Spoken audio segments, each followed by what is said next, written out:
اس دنیا میں اگر کوئی ایسا وظیفہ ہے جو آپ کی قسمت کو پل بھر میں بدل سکتا ہے تو وہ یہی ہے، صرف 3 بار، جی ہاں صرف 3 بار پڑھنا ہے، اور پھر جو ہوگا وہ آپ خود دیکھو گے۔ میں اللہ کی قسم کھا کر کہتا ہوں، کلمہ پڑھ کر کہتا ہوں، اتنا تیز اثر کرنے والا، اتنا طاقتور وظیفہ آپ نے آج سے پہلے کبھی نہیں دیکھا ہو۔ میرے دوستو، آج کا دن آپ کی غریبی کا آخری دن ہو سکتا ہے، آج کے آج آپ کے گھر میں خوشیوں کے ڈھیر لگ سکتے ہیں، آج کے بعد یہ تنگی، یہ پریشانی، یہ مجبوری آپ کی زندگی سے ختم ہو سکتی ہے۔ جو لوگ آپ کو کہتے ہیں کہ تم ہمیشہ یوں ہی در در بھٹکتے رہو گے، ہمیشہ لوگوں کے سامنے ہاتھ پھیلاتے رہو گے، آج وہی لوگ آپ کا بدلا ہوا حال دیکھیں گے۔ بس کرنا کیا ہے، 1 گلاس صاف پانی لینا ہے اور اس پر صرف 3 بار پڑھنا ہے، یا ربنا، یا ربی، اور ساتھ ایک چھوٹا سا جملہ ملانا ہے۔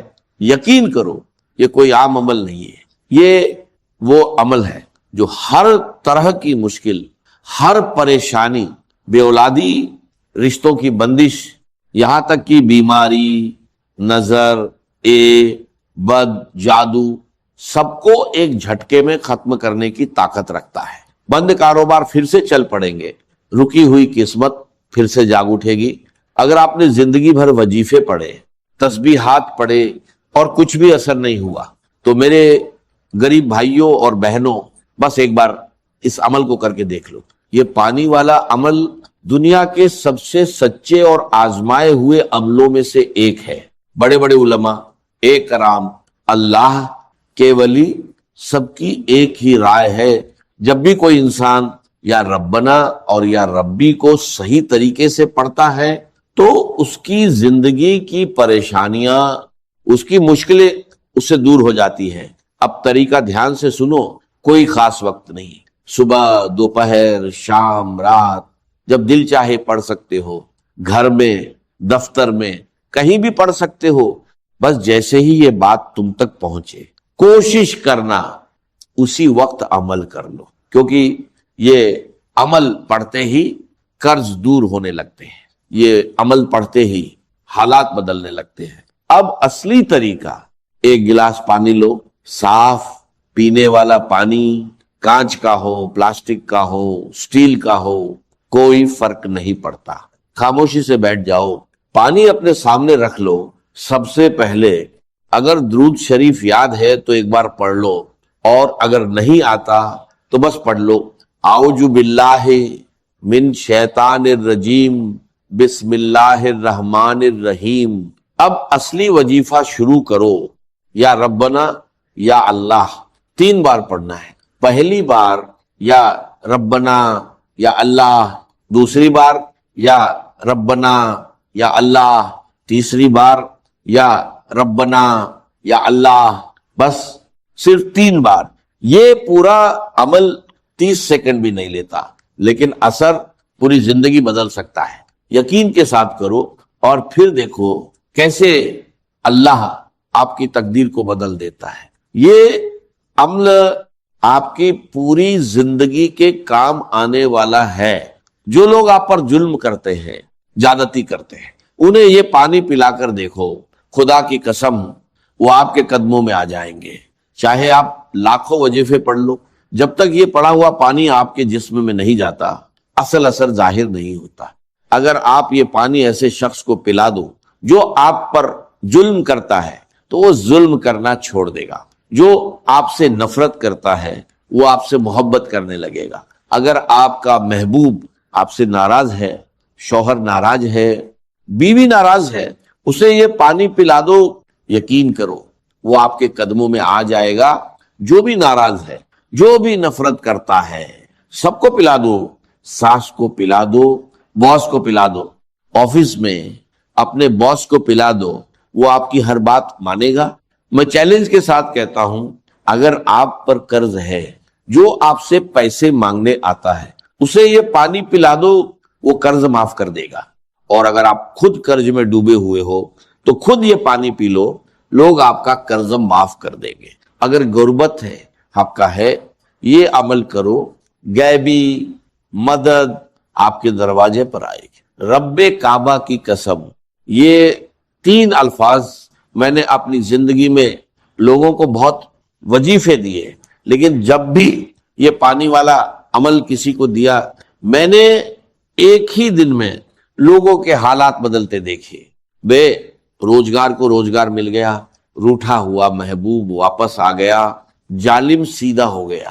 سب سے بڑی بات، اگر آپ پر بد نظری ہے، کسی کی بری نظر لگ گئی ہے، آپ اچھا کھا رہے تھے، اچھا جی رہے تھے، اور کسی نے حسد میں دیکھ لیا تو تباہی شروع ہو جاتی ہے۔ کاروبار پر نظر، گھر پر نظر، زندگی پر نظر۔ یہ پانی اپنی دکان میں چھڑک کر دیکھو، اپنے گھر میں چھڑک کر دیکھو، اور خود بھی پیو۔ جسم کے کونے کونے سے بد نظری، جادو، بندش سب ختم ہو جائے گا۔ آج کل ہر انسان انہی چیزوں میں پھنسا ہوا ہے، کہیں بد نظری، کہیں جادو، کہیں بندش۔ اگر آپ کے ساتھ بھی یہ مسئلے ہیں تو یہ پانی پی لو، جادو کرنے والا خود تباہ۔ انسانوں کے لیے یہ کس کس پہلو سے مفید ہے، اس کے اعتبار سے میں سمجھتا ہوں کہ جامع ترین مقام سورہ یونس کی یہ 2 آیات ہیں جو میں نے تلاوت کی۔ یا ایھا الناس، اے لوگو، قد جاءتکم موعظۃ من ربکم وشفاء لما فی الصدور وہدی ورحمۃ للمؤمنین۔ پہلی آیت میں 4 الفاظ جمع کیے گئے قرآن کے لیے۔ اے لوگو، تمہارے پاس آ گئی ہے وہ شے جو موعظہ بھی ہے، نصیحت، واعظ سے بنا ہے لفظ، موعظۃ وشفاء لما فی الصدور، اور جو کچھ سینوں میں روگ ہیں ان کا مداوع، ان کی شفا، ان کا معالجہ، وہدی، اور ہدایت، رہنمائی، ورحمۃ للمؤمنین، اور رحمت اہل ایمان کے حق میں۔ اس کے بعد فرمایا، میں ان 4 الفاظ کی شرح بعد میں کروں گا، لیکن دوسری آیت کا مفہوم بھی سامنے آ جائے تو اس پہلی آیت کی عظمت جو ہے وہ نکھر کر سامنے آئے گی۔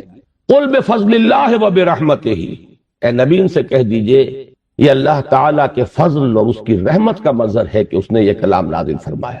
فبذالک فلیفرحوا، تو چاہیے کہ اس پر خوشیاں منائیں، جشن منائیں کہ اللہ کا یہ فضل اور اللہ کی یہ رحمت ہمارے شامل حال ہوئی، ہمیں عطا ہوئی۔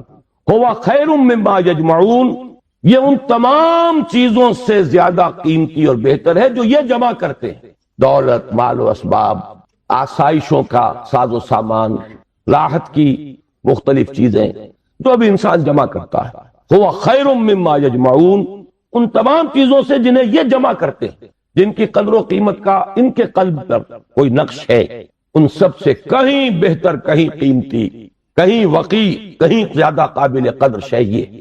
خوشی منانی ہو تو اس پر مناؤ، جشن منانا ہو تو اس کا مناؤ۔ اب آئیے پلٹ کر ان 4 الفاظ کے اندر ایک بڑا گہرا معنوی ربط ہے۔ عام طور پر آپ دیکھتے ہیں قرآن مجید اپنے لیے ایک ہی لفظ استعمال کرتا ہے، ہدن، الف لام میم ذالک الکتاب لا ریب فیہ ہدی للمتقین۔ اصل شے ہدایت، رہنمائی۔ ابھی رمضان مبارک کی آمد آمد ہے، اس کا جو ذکر ہے سورہ بقرہ ہی میں، شہر رمضان الذی انزل فیہ القرآن ہدی للناس وبینات من الہدی والفرقان۔ لفظ ہدایت کو 2 مرتبہ ایک ہی آیت میں دہرایا۔ لوگوں کے لیے ہدایت و رہنمائی، اور ہدایت بھی بالکل روشن، مبرہن، بینات، ایج پیچ نہیں، کوئی معمے حل نہیں کرائے گئے، کوئی منطق کی پیچیدگیوں میں نہیں الجھایا گیا۔ تو اصل تو ہے ہدایت اور رہنمائی، لیکن یہ مقام اس اعتبار سے بڑا منفرد ہے کہ اس سے پہلے 2 الفاظ لائے گئے۔ اس کی حکمت کی طرف متوجہ کر رہا ہوں۔ جیسے چونکہ میں بھی کبھی طبیب تھا، ڈاکٹر تھا، اس حوالے سے یہاں کئی میرے سابق میرے اعتبار سے ہم پیشہ حضرات یہاں موجود ہیں، انہیں معلوم ہے کہ اعلیٰ سے اعلیٰ دوا ہو، جذب ہو جسم میں، تبھی تو مفید ہوگی۔ بڑی سے بڑی بات، اعلیٰ سے اعلیٰ کلام، عمدہ سے عمدہ ہدایت، بہترین سے بہترین حکمت، اگر دل سخت ہو گیا تو مرد ناداں پر کلام نرم و نازک بے اثر۔ پھول کی پتی سے کٹ سکتا ہے ہیرے کا جگر، مرد ناداں پر کلام نرم و نازک بے اثر۔ یہ دل کی سختی جسے قرآن کہیں کہتا ہے رین، کلا بل ران علی قلوبہم، ان کے دلوں پر زنگ لگ چکا۔ حدیث میں بھی آیا ہے ان ھذہ القلوب لتصدع، ان دلوں کے اوپر زنگ آ جاتا ہے، کما یصدع الحدید اذا اصابہ الماء، جیسے کہ لوہا جو ہے زنگ آلود ہو جاتا ہے جب پانی اس پر پڑے۔ کہیں کہا گیا کہ دل پر سختی آ جاتی ہے، اور انسانی دل پر جب سختی آ جائے، قرآن مجید میں سورہ بقرہ ہی میں وہ تمثیل ہے رونگٹے کھڑی کر دینے والی، کہ جب انسان کے دل میں سختی پیدا ہو جائے تو کوئی شے دنیا کی اتنی سخت نہیں ہوتی جتنا کہ انسان کا دل سخت ہو جاتا۔ ثم قست قلوبکم فہی کالحجارۃ او اشد قسوۃ فإن من الحجارۃ لما یشقق فیخرج منہ الماء وإن منها لما یہبط من خشیۃ اللہ۔ مجھے صحیح الفاظ اس وقت یاد نہیں ہے، لیکن یہ کہ تمثیل یہ ہے، بنی اسرائیل سے خطاب کر کے کہا جا رہا ہے، مذہبی لوگ، کہ تمہارے دل اس کے بعد سخت ہو گئے، اور ایسے سخت کہ پتھروں سے بھی زیادہ سخت۔ پتھروں میں تو وہ بھی ہے جو شک ہو جاتے ہیں، پانی نکل آتا ہے، چشمہ پھوٹ بہتا ہے، ان میں وہ بھی ہیں جو اللہ کی خشیت سے گر پڑتے ہیں۔ لیکن انسان کے دل پر اگر یہ سختی آ جائے تو اب پہلی ضرورت ہے دل کو نرم کرنے، اور اس دل کو نرم کرنے کے لیے ضرورت ہے وعظ کی۔ وہ وعظ کے جو آج ہمارے ہاں بڑی ہی تحقیر والی بات بن گئی ہے، وعظ ہو رہا ہے، یعنی وعظ کوئی عمدہ شے نہیں ہوتی، وعظ کوئی اعلیٰ شے نہیں ہے، کوئی عقلی باتیں ہو، کوئی ریشنل اپروچ ہو، کوئی منطقی بات ہو، وعظ کے بارے میں تو بڑے ہی ایک استحقار کے انداز میں کہا جائے یہ وعظ فرما۔ حالانکہ واقعہ یہ ہے کہ وعظ کی بڑی ضرورت ہے۔ دل نرم ہوگا تبھی وہ جذب ہوگا، کلام اس میں داخل ہوگا۔ آپ کو معلوم ہے وہ زمین جس کے اوپر کہا جاتا ہے سخت، کتنی بارش برس جائے وہ پانی ادھر ادھر چلا جائے گا، جذب ہوگا ہی نہیں، لہذا اس کی کوئی تو سب سے پہلی شے ہے دل کو نرم کرنے۔ ایک حدیث میں اس کا نقشہ کھینچا گیا ہے کہ ایک مرتبہ حضور نے وعظ فرمایا، خطبہ دیا، جس کے بارے میں الفاظ آتے ہیں کہ جس سے دل لرز اٹھے اور آنکھوں سے آنسوؤں کے چشمے جاری ہو۔ صحابہ نے عرض کیا کہ حضور معلوم ہوتا ہے کہ یہ تو کوئی آپ جیسے کہ یہ کلام آپ کا جیسے کسی کو ودا کیا جا رہا ہو، رخصت کیا جا رہا ہو، کوئی ایسی بات ہے تو مزید وصیت فرمائیے، مزید نصیحت فرمائیے۔ تو وعظ کی اپنی جگہ بڑی اہمیت ہے، وعظ قابل حقارت شے نہیں ہے، انسان میں عقل ہی نہیں ہے، جذبات بھی ہیں، جذبات کو خود ایک غذا کی ضرورت ہے، بلکہ انسانوں کی عظیم اکثریت جذبات ہی کی راہ سے اپروچ کی جا سکتی ہے۔ وہ ایک بڑی ہی مائنیوٹ مائنورٹی ہوتی ہے جنہیں آپ انٹلیکچوئلز کہیں، انہیں تو واقعتاً ان کی مجبوری بھی ہے کہ ان پر وعظ اثر انداز نہیں ہوتا، ان کے لیے ضرورت ہے برہان کی، دلیل کی، استدلال کی، منطق کی، لیکن عظیم اکثریت انسانوں کی اس کے اندر جذبات اور اس جذبے کو اپیل کرنے والی شے۔ اب مجھے یاد آ گئی بات، حضرت عمر رضی اللہ تعالیٰ عنہ، ان کو موم کرنے والی شے کیا تھی؟ کتنے سخت انسان۔ آخری فیصلہ یہ ہے کہ دیکھا جائے گا جو کچھ ہو رہا ہے، یہ دارالندوہ میں بیٹھے ہوئے لوگ طے نہیں کر پائیں گے، یہ سوچتے ہی رہ جائیں گے، اور محمد کا جادو چلتا جا رہا ہے۔ یہ در حقیقت چونکہ ایک ٹرائبل معاشرہ تھا، اس کا بیک گراؤنڈ سمجھ لیجئے، چونکہ حضور صلی اللہ علیہ وسلم کا ساتھ دے رہے تھے آپ کے چچا Abu Talib, and he was the head of the clan. Tribe تو تھا قریش، یہ قبیلہ تھا، اس میں کلینز تھے، جیسے وٹوؤں میں مانے کے، لالے کے، شامت کے، اب یہ چھوٹے چھوٹے گھرانے تقسیم ہوتے چلے جاتے ہیں، اور ہر اس خاندان کا ایک سربراہ، اگر اس کے کسی فرد کے خلاف اقدام کیا جائے تو پورے خاندان کو گویا کہ چیلنج کیا گیا، اور ابو طالب حضور کا ساتھ چھوڑنے کو تیار نہیں تھے۔ لہذا قریش کے راستے میں سب سے بڑی رکاوٹ یہ تھی کہ ہم اگر محمد کے خلاف صلی اللہ علیہ وسلم کو اقدام کریں تو ان فائٹنگ شروع ہو جائے گی قریش کی، اور اتنی عقل انہیں بھی تھی کہ ایک house divided amongst itself can not stand, پورے عرب میں جو ان کا مقام تھا، جو دبدبہ تھا، جو انہیں حیثیت حاصل تھی، اگر آپس میں لڑ پڑیں گے تو ختم۔ یہ چیز تھی جو مصلحت کے تحت روک رہی تھی قریش کو حضور کے خلاف کوئی فیصلہ کل قدم وہ اٹھا نہیں پا رہے، لیکن حضرت عمر نے فیصلہ کر لیا کہ کم وقت میں اب جو ہوگا دیکھا جائے گا، میں اب ایک دفعہ تو یہ جھگڑا چکا کے آ گیا، تلوار لے کے نکلے۔ راستے میں ایک صاحب مل گئے کہ جو ایمان لا چکے تھے، انہوں نے تیور دیکھے، عمر بن الخطاب جس بات کا فیصلہ کر لے کر گزرنے والا، بڑی حکمت سے ڈائیورٹ کیا، کہاں چلے؟ بس میں اب قصہ چکانے جا رہا ہوں، یہ روز کی کل جو ہے اب ختم ہونی چاہیے۔ انہوں نے جو تیور دیکھے، فرمایا کہ تمہاری تو اپنی بہن ہی مان لے آئی، تمہارے بہنوئی مان لے آئے۔ اب وہ جو جلال اور غضب، اس کا میں اور آپ اندازہ نہیں کر سکتے، جس کے ساتھ وہ گئے ہیں اپنی بہن کے گھر، اور جس طرح مارا پیٹا ہے بہنوئی کو بھی حضرت سعید ابن زید رضی اللہ تعالی عنہ، اور فاطمہ بنت خطاب حضرت عمر کی ہمشیرہ، ایک جملہ نکلا ہے بہن کی زبان سے، لہو لہان ہو گئی ہے بہن اور بہنوئی بھی، عمر چاہے تم ہمیں ہلاک کر دو لیکن اب اس دین کو ہم چھوڑنے والے نہیں۔ ایک جملہ ہے، موم کی طرح پگھل کر رہ گیا عمر، اس میں کوئی انٹلیکچوئل اپیل تو نہیں تھی، کوئی دلیل تو نہیں تھی، کوئی منطقی اپروچ نہیں تھی، کچھ بھی نہیں. کہ معلوم ہوا کہ انسان کے اندر، عمر جیسے شخص کے اندر بھی جذبات ہیں. تو معلوم یہ ہوا کہ انسانوں کی ایک عظیم اکثریت ہے جس کو جب تک کہ یہ اوپر کا کرسٹ نہ اترے گا لاکھ موتی بکھیرتے رہیے. مرد ناداں پر کلام نرم و نازک بے اثر. تو سب سے پہلی یہ ضرورت ہے دل کے اس کرسٹ کو نرم کرنے کی، تاکہ جذب تو ہو، دوا اندر اترے تو صحیح. کیوں بجان در رفت جان دیگر شبد، جب جان کے اندر اتر جائے گی یہ شے تب تو انقلاب آ جائے گا، لیکن اترے تو صحیح. اس کے لیے اس کرسٹ کو توڑنا ضروری ہے. لہذا پہلی شان قرآن حکیم کی اس آیت میں آئی موعظۃ. یہ دوسری بات ہے کہ ہم نے واعظ کے اعتبار سے بھی وہ ناقدری کی ہے قرآن کی کہ اس کو واعظ کے میدان سے بھی نکال دیا گیا تھا. اور آج کی بات نہیں، آج تو خیر واعظ ہی کو گالی بنا دیا گیا، لیکن بہت عرصے پہلے واعظ بھی ہوتے تھے تو وہ مثنوی مولانا روم سے ہوتی تھی. علامہ اقبال نے جو مرثیہ کہا ہے، واعظ دستاں زنو افسانہ بند، معنی او پست و حرف او بلند، از ضعیف و شاذ و مرسل کارے ہو، از خطیب و بیلمی گفتارے ہو. واعظ ہوتے تھے بڑی ہی کمزور حدیثوں کے بل پر، بڑی ہی بے سرو پا روایات اور حکایات کے بل پر یا اشعار کے بل پر، قرآن کے بل پر. حالانکہ سب سے بڑا موعظہ واعظ نصیحت. تو پہلا لفظ یہ ہے. اب آگے چلیے، شفاء لما فی الصدور. اندر جذب ہوگا تو اب اندر کی جو بیماریاں ہیں، جو روگ ہیں، ان کا ازالہ ہوگا. یہ کون سے بیماریاں ہیں؟ کہنے کو تو ایک کے اندر ہاتھی کے پاؤں میں سب کے پاؤں. حب دنیا، یہ سب سے بڑا روگ ہے. اس کا سب سے بڑا مظہر حب مال، الہاکم التکاثر حتی زرتم المقابر. ایک اور مظہر حب جاہ، اقتدار کی حوث، میرا ڈنکا بج رہا ہو، شہرت کی طلب. یہ ہے وہ تمام روگ.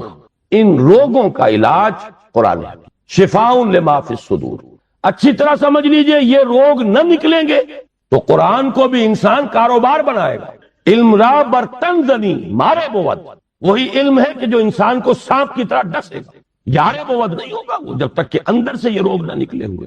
اس کو بھی حصول دولت کا ذریعہ بنائے گا، اس کو بھی شہرت کے حصول کا ذریعہ بنائے گا، اسے بھی اقتدار سچ نہیں، قرب اقتدار کا ذریعہ بنائے گا. قریب تو پہنچے، بنا ہے شاہ کا مصاحب پھرے ہے اتراتا، کہیں تو موقع ملے. علم اور اعلیٰ ترین علم، فتویٰ فروشی بھی ہوگی، دین فروشی ہوگی، جب تک کہ یہ اندر کے روگ نہ نکلے. لہذا دوسرا مرحلہ اس اصل کام سے پہلے ہدن، ہدایت تو تب ہوگی جبکہ پہلے یہ جذب ہو کر اندر کے گند نکالے، ان کا ازالہ کرے. حب دنیا کی جڑ کاٹے، حب مال کی جڑ کاٹے، حب جاہ کی جڑ کاٹے، شہرت کی طلب کی جڑ کاٹے. اگر یہ جڑیں رہ گئیں تو یہ علم، جیسا کہ میں نے عرض کیا، مفید نہیں، الٹا مضر ہوگا.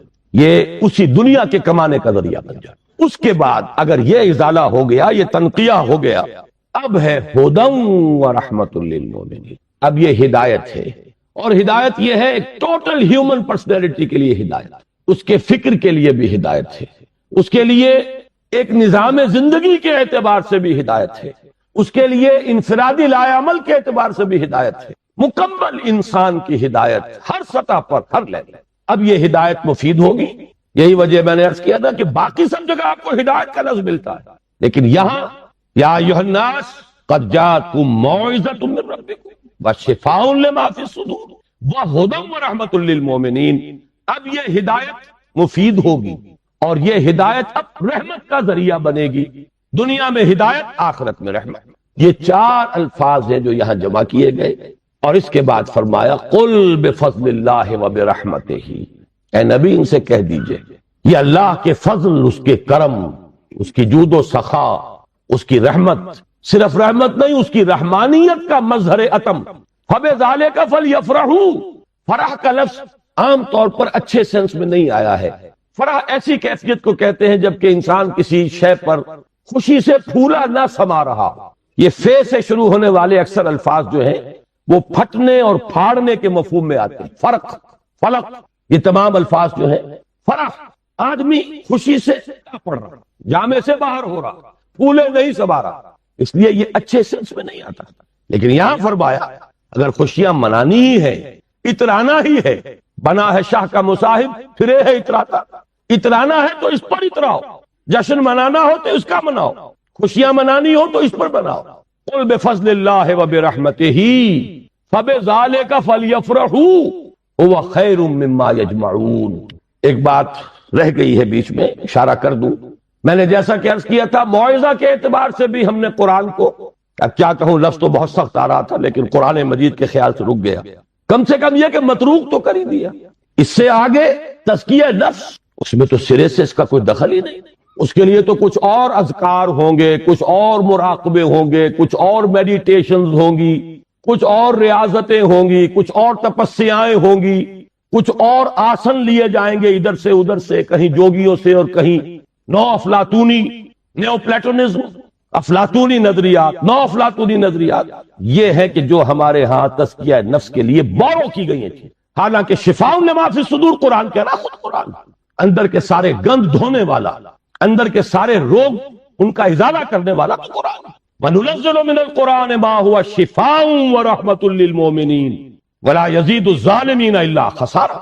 ہم اتار رہے ہیں اس قرآن میں سے وہ شے جو شفا ہے اور رحمت ہے اہل ایمان کے حق میں، لیکن ظالموں کے لیے خسارے ہی کا اضافہ کرتا. وہ ظالم کون ہے؟ جن کے اندر وہ روگ ہے باقی. تو اس کے لیے بھی علامہ اقبال نے کہا صوفیوں کا حال، صوفی پشمینہ پوشو حال مست از شراب نغمہ قوال